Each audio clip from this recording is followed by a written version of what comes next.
What's up, everybody? Once again, another YouTube video coming at you from the Afros. I'm Coach Broly. I'm Coach Heck. And today we got five total quick hitting ball drills. You're going to get a lot of volume throws here. And that's what me and Coach were talking about. These drills show, you're going to get a ton of catches in a very small amount of time. So this is a great way to maximize reps, whether it's an indie period when you don't have the time to get a bunch of guys reps in a certain drill and you want to maximize the amount of times they're catching the ball, or for summer workouts, if you're trying to just up your amount of catches throughout the day, these are great drills for that. So getting started, we have Texas Tech 4-ball, and we'll let Coach take it over and I'll have the video started.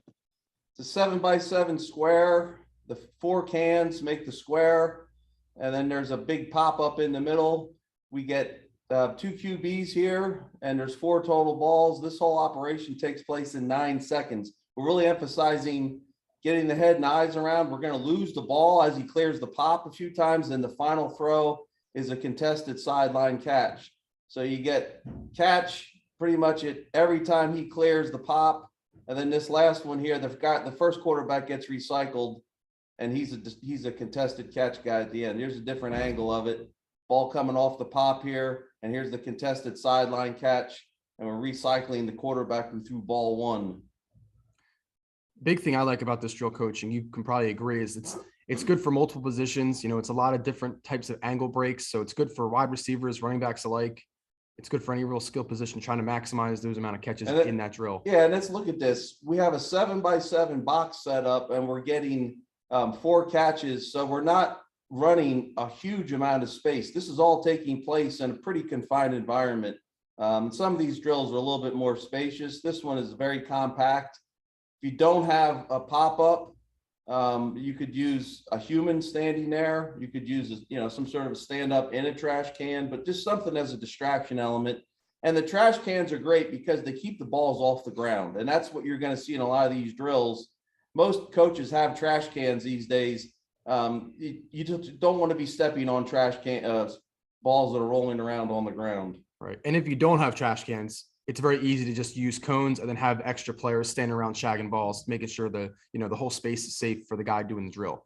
So next we have Texas Tech 5-ball. So this is a evolution off of the original Texas Tech drill we just showed. And now we're going to add an extra catch at the end. Yeah, this is a little bit bigger drill space. It's more of a trapezoid, 8x8 trapezoid. Same setup, 2 QBs throwing.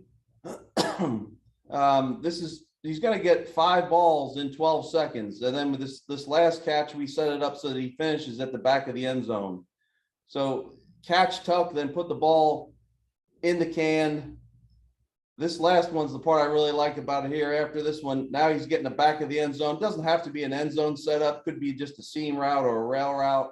But again, 5 balls, 12 seconds, you're getting a lot of work. The worst thing you can see is ball drills where a guy runs 40 yards and catches 1 ball. That's not receiver friendly.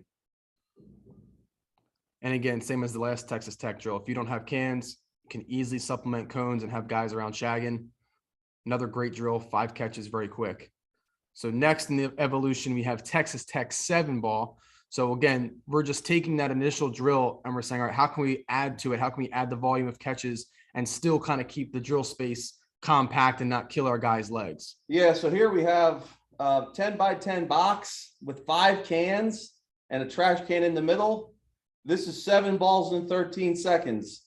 And I would really emphasize, if you're a running back coach, this is a great drill for running backs because you're getting a lot of the same angles, hide routes, rail routes, comebacks, flat routes, where they're really, the receiver's got to get his head and neck around and eyes ready. And the last one is a sideline catch. There's a rep here where we put a mat out and have them lay out. I'm actually using a cart to manage the balls. This is very difficult throwing because you have 7 throws in a short amount of time. It's nice to have somebody hand you balls, but in this case, I'm using a cart and the balls are in the cart and I can pick them right off the cart. Here's the mat at the end. It's the same drill. You can see Craig really working to get his head around. You can make this as hard or as easy as you want, just as in terms of how you throw this as the coach. And the last one here is, this is a hard thing to replicate, the sideline layout. Another great drill. You can see we have a guy running around distracting. You don't need to have it, but again, like Coach said, as difficult as you want to make the drill, you can add a guy there. You can add guys on the sides too, just kind of probing as he's catching the ball. So next we have our Hive drill. This is a much bigger space, not as compact as the last three we were looking at, but still a great drill with a lot of catches and a lot of good reps. Yeah, this is a big setup. 4 pops, 3 shoots, 1 can in the middle, and that represents the hive. So we're always coming back to the hive to deposit the ball, hence the name. This is really a top end drill. We see the 3 traffic cones. The receivers are going to work through the chute. The chutes are just level checkers. They're not the break point. The pops are a distraction element, and the cone is the top end of the break point. You see the receivers tapping the cone. We're getting a ball as he clears the pop, and then the final ball is a downfield tracking deep ball shot. So you're getting a variety of curls, and then the final ball is a long, letting the receiver stretch his legs. This is a leg grinder. This is not one that you're going to get a million reps on here. You have the extra guys in the middle. You see the receivers wearing helmets. If you have helmets, and a lot of high school teams are getting into their spring practices now and they're wearing helmets, or they're using helmets for heat acclimation. Great opportunity to use your helmets in some of these drills, because it's a different picture for the receiver catching a ball with less vision with the helmet. But here we have 7 balls in 13 seconds. 5 balls in 17 seconds.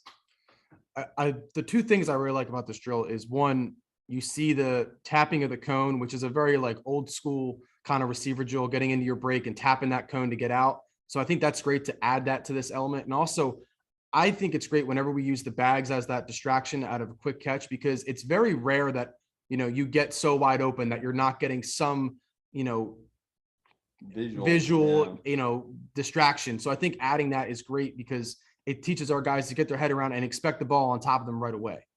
And now next, finally, we have Uzi, which is a great drill. This one's not going to grind your legs because the receiver is not moving at all. And this is also great for quarterbacks working on quick releases. This gets you 17 balls in 15 seconds. So almost 20. And I mean, again, in 15 seconds, that's, a great rep there. You see the quarterbacks are 10 yards away from the receiver. Each quarterback has a guy that's feeding him balls. The receiver has a harasser working with him, and he catches the ball, tucks it, and he puts it in the trash can. Very important point that you want the receiver to tuck it before he deposits it. The harasser has a crown. He's just making it a messy environment. You see the receiver, again, has a helmet on. Highly recommended in this drill. It's not mandatory, but if you have a helmet, it's a much safer drill. And you can also throw the balls a lot quicker and not worry about any sort of injury. The other part about this drill that's good, if you're a quarterback coach, you have some RPOs, you can work on quick release. The quarterback's getting the ball out, and it's not necessarily always maybe going to have the laces. He's going to catch it, and he's really trying to put it on a particular spot. So it is a good quarterback drill as well. Again, as coach mentioned, we like this one maybe at the end of a workout, so that your legs are shot and you're still getting, nearly 20 catches in 15 to 17 seconds. But this is a really good drill for volume. The final thing I'll say about this one, if you don't have 17 balls, which most of us don't, try tennis balls too. Catch them and put them in a can. You can round up 10 or 15 tennis balls with very little price. Again, this is a great drill, good quick hitter. I really like this drill. I think it's great for end of practice, pre-practice, just getting guys warmed up and getting a high volume of catches. So those are our 5 drills for today. As always, if you have any questions, reach out to myself, Coach Heck, through email, Twitter. We'll always post drills. So if you ever need to see it again, it's probably on our Twitter, or we'll probably be posting it soon. And if you always want anything, always feel free to reach out. Thanks, guys.